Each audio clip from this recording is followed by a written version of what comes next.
নমস্কার, আপনারা দেখছেন সীমাবদ্ধ ইউটিউব চ্যানেলে সবাইকে স্বাগত। আজ একটি অত্যন্ত দুর্ভাগ্যজনক এবং মর্মান্তিক ঘটনার কথা বলবো। ছবিতে যাকে দেখছেন ইনি হলেন চন্দ্রনাথ রথ। এই চন্দ্রনাথ রথ কে ছিলেন? ইনি ছিলেন শুভেন্দু অধিকারীর ব্যক্তিগত সহায়ক বা পার্সোনাল অ্যাসিস্ট্যান্ট। কি হয় এনার সাথে? গত বুধবার রাত 11টা নাগাদ তিনি গুলিবিদ্ধ হয়ে নিহত হন এবং তার গাড়ির চালকও গুরুতর আহত হয়। কি হয় এনার সাথে? বুধবার গভীর রাত বুধবার রাত যখন প্রায় 11টা তখন তিনি কলকাতার রাজনৈতিক কর্মসূচি সেরে মধ্যমগ্রামের বাড়ির উদ্দেশ্যে ফিরছিলেন। আর বাড়ি ফেরার পথেই দোহারে এলাকায় তাকে লক্ষ্য করে চলে এলোপাথারি গুলি। মুহূর্তের মধ্যে রক্তাক্ত হয়ে পড়েন তিনি। ঘটনাস্থলেই মৃত্যু হয় চন্দ্রনাথের। এই খুনের ঘটনায় তীব্র চাঞ্চল্য ছড়িয়েছে রাজ্য রাজনীতিতে। এই এই যে চাঞ্চল্য ছড়ানো এটা স্বাভাবিক। সবেমাত্র পশ্চিমবঙ্গের ইতিহাসে একটা ঐতিহাসিক রাজনৈতিক পালাবদল ঘটে গেছে এবং নির্বাচন কমিশন তথা বিভিন্ন তথা আমাদের যে রাজনৈতিক দল বিজেপির বিভিন্ন শীর্ষস্থানীয় নেতৃত্বরা বারবার আশ্বাস দিয়েছেন যে যাতে ভোট পরবর্তী কোনো রকম হিংসা না হয়। তৎসত্ত্বেও এই একটা যে হিংসা বা একটা খুনের ঘটনা ঘটে গেল, এটা সত্যিই নিন্দাজনক এবং লজ্জাজনকও বটে। পুলিশের অনুমান, এই যে ঘটনা ঘটেছে তার পরিকল্পনা অন্তত 1-1.5 মাস আগে থেকে শুরু হয়েছিল। তারা সমস্ত সিসিটিভি খতিয়ে দেখছেন এবং যে সমস্ত দুষ্কৃতীরা তারা এই হত্যা কর্মকাণ্ডের সঙ্গে যুক্ত তাদেরকে শীঘ্রই ধরা হবে বলে তারা আশ্বাস দিয়েছেন। এই দেখুন এই ছবিতে এনার যে পরিবার কান্নায় ভেঙে পড়েছেন এবং তারা সত্যি কত শোকাহত, কত মর্মাহত। এবং এই যে ঘটনা ঘটে গেছে তার জন্য কিন্তু শুভেন্দু দাবি করছেন যে যে ভবানীপুর কেন্দ্র থেকে মমতাকে যে হারানোর উদ্দেশ্যে কিন্তু এই একটা বদলা ঘটে গেছে। এখন আমরা এরপর দেখবো যে এর সাথে সাথেই অন্যান্য শীর্ষস্থানীয় নেতৃত্ব তারা কি বলছেন এই খুনের ঘটনা সম্পর্কে। এখন আমরা দেখে নিই এই যে একটা খুনের ঘটনা ঘটে গেছে সেই ঘটনা সম্পর্কে শুভেন্দু অধিকারী তথা এছাড়াও শুভেন্দু অধিকারী এবং সমীর ভট্টাচার্য এনারা কি বলছেন। শুভেন্দু অধিকারী বলছেন, একটি নিষ্পাপ শিক্ষিত তরুণকে খুন করা হলো। কেন খুন করা হলো? কারণ তিনি বলছেন তিনি আমার ব্যক্তিগত সহায়ক ছিলেন বলে এবং আমি ভবানীপুরে মমতাকে হারিয়েছি বলেই আমাকে আমার পার্সোনাল অ্যাসিস্ট্যান্টকে খুন করা হয়েছে।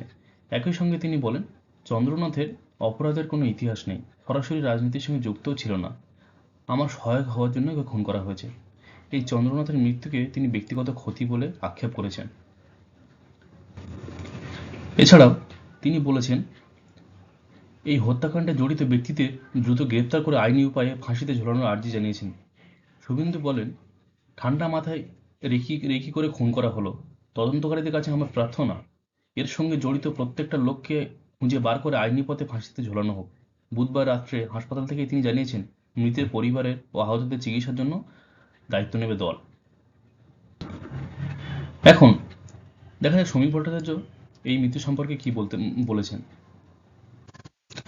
তিনি সরাসরি এই হত্যাকাণ্ডের জন্য রাজ্যের বর্তমান পরাজিত দল টিএমসিকে তিনি হুঁশিয়ারি দিয়ে বলেছেন, সিংহ সিংহ স্থবির বলে কেউ মনে করলে তাকে পদাঘাত করবে, সে ভুল করছে। আমরা তৃণমূলের ভাষায় কথা বলতে পারি, এটা কথা বলতে জানি, কিন্তু তাও বলছি না, বলবো না, এটাই আমাদের অবস্থান। এছাড়াও তিনি মনে করছেন এই যিনি খুন হয়েছেন সেটা সম্পূর্ণ একটা রাজনৈতিক হত্যা। দলীয় কর্মীদের শান্ত সংযত থাকতে তিনি অনুরোধ করেছেন। শ্রমিকের বক্তব্য, চন্দ্রনাথ একজন অরাজনৈতিক ব্যক্তিত্ব, রাজনীতির সঙ্গে তার দূর দূরান্তে কোনো সম্পর্ক নেই, তিনি শুধু একজনের আত্মসহায়ক। শনিবার নতুন সরকারের শপথ গ্রহণ উপলক্ষে প্রধানমন্ত্রী নরেন্দ্র মোদী রাজ্যে আসছেন, তাকে বার্তা দেওয়ার জন্য এই হত্যা কিনা সেই প্রশ্ন তুলছেন শ্রমিক। তার কথা, দুষ্কৃতীরা মঙ্গল গ্রহ থেকে এসে মারেনি, এত বড় অপরাধ পরিকল্পিতভাবে হয়েছে এবং তা তখন দুষ্কৃতীরা বা যারা মেরেছেন তারা স্থানীয় হবে এবং তিনি তৃণমূল সরকারের দিকেই তা সেই আঙুল তিনি দেখিয়েছেন। এই মর্মান্তিক ঘটনায় ওনার মা অর্থাৎ চন্দ্রনাথের মা কান্নায় ভেঙে পড়েছেন। তিনি বলেছেন যে ছেলের খুনিদের ফাঁসি হোক তিনি চান না। তিনি জানিয়েছেন যে দোষীরা শাস্তি পাক। আমি চাইবো না ফাঁসি হোক, আমি চাইছি যাবজ্জীবন কারাদণ্ড হোক। কতটা সহানুভূতিশীল এবং কতটা ভালো মনের মানুষ হলে তিনি এরকম শাস্তি দাবি করতে পারেন। তিনি ফাঁসি চাইছেন না, ওনার ছেলেকে যারা মেরেছে তাদের ফাঁসি চাইছেন না, তিনি চাইছেন যে ওনাদের যাবজ্জীবন কারাদণ্ড হোক, জেল খেটে তারা শাস্তি পাক। এরপর আসছে একটি গুরুত্বপূর্ণ খবরে। আজ বঙ্গে আসছেন অমিত শাহ। বিধানসভা নির্বাচনে বিজেপির জয়ের পর রাজ্য সরকার গঠনের প্রক্রিয়া শুরু হয়ে গিয়েছে জোর কদমে। সেই আবহে আজ শুক্রবার কলকাতায় আসেন কেন্দ্রীয় স্বরাষ্ট্রমন্ত্রী অমিত শাহ। নতুন মুখ্যমন্ত্রী নির্বাচন এবং পরিষদীয় দলনেতা ঠিক করতেই তার এই গুরুত্বপূর্ণ সফর। আর আগামীকাল অর্থাৎ শনিবার ব্রিগেডের প্যারেড গ্রাউন্ডে নতুন বিজেপি সরকারের শপথ গ্রহণ অনুষ্ঠানে উপস্থিত থাকবেন প্রধানমন্ত্রী নরেন্দ্র মোদীও। জনসংঘ থেকে বিজেপি দীর্ঘ 7.5 দশকের অপেক্ষা, অবশেষে পশ্চিমবঙ্গে সরকার গঠন করছে গেরুয়া পার্টি। সূত্রের খবর, নবনির্বাচিত বিধায়কদের সঙ্গে বৈঠক করবেন শাহ এবং পশ্চিমবঙ্গ বিজেপি পরিষদীয় দলনেতা নির্বাচনের জন্য তাকে কেন্দ্রীয় পর্যবেক্ষক করা হয়েছে। সহকারী পর্যবেক্ষক হিসেবে দায়িত্ব পেয়েছিলেন উড়িষ্যার মুখ্যমন্ত্রী মোহন চরণ মাঝি। রাজনৈতিক মহলের মতে শুক্রবারই অর্থাৎ আজ বৈঠকে চূড়ান্ত হয়ে যাবে বাংলার নতুন মুখ্যমন্ত্রীর নাম। এরপর আগামীকাল শনিবার ব্রিগেডের ময়দানে হবে নতুন সরকারের শপথ গ্রহণ অনুষ্ঠান। সেই অনুষ্ঠানে যোগ দিতেই কলকাতায় আসেন প্রধানমন্ত্রী নরেন্দ্র মোদী।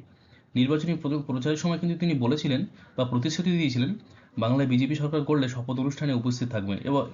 এবার সেই কথা রাখতেই তার এই সফর।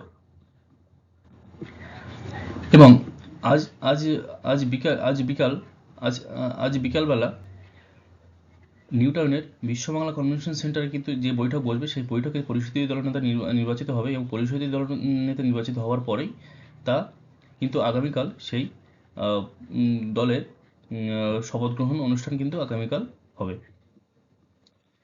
এখানে বিভিন্ন সূত্রে যে খবর, সেখানে কিন্তু শুভেন্দু অধিকারী কিন্তু এগিয়ে রয়েছেন পরিষদীয় দলনেতা নির্বাচিত হওয়ার দৌড়ে। এছাড়াও হয়তো অনেক প্রস্তাবিত নাম আসতে পারে, তার মধ্যে সমীর ভট্টাচার্যের নাম উল্লেখযোগ্য।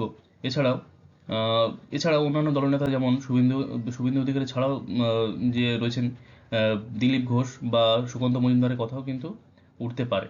এখন দেখা যাক, একটু পরেতে জানা যাবে যে কে হচ্ছেন আমাদের আগামী মুখ্যমন্ত্রী। ছবিতে যাকে দেখছেন ইনি হলেন তৃণমূল বহিষ্কৃত নেতা হুমায়ুন কবির। তৃণমূল থেকে বহিষ্কৃত হওয়ার পর তিনি তার নিজের পার্টি আম জনতা উন্নয়ন পার্টি শুরু করেন এবং সে আম জনতা পার্টি হয়ে লড়াই করেন তৃণমূলের বিরুদ্ধে। বিধানসভা নির্বাচনে তিনি নওদা এবং রেজিনগর এই দুটি জায়গা থেকে তিনি লড়াই করেন এবং দুটি ক্ষেত্রে তিনি নির্বাচনে জয়লাভ করেন, যেটা একটি উল্লেখযোগ্য ঘটনা। নওদায় তৃণমূলের শাহিনা মুমতাজকে 27,943 ভোটে এবং রেজিনগরে তৃণমূলের আতাউর রহমানকে 58,876 ভোটের ব্যবধানে পরাজিত করেন হুমায়ুন। এখন প্রশ্ন আসছে, তিনি কোনটা রাখবেন আর কোনটা ছাড়বেন।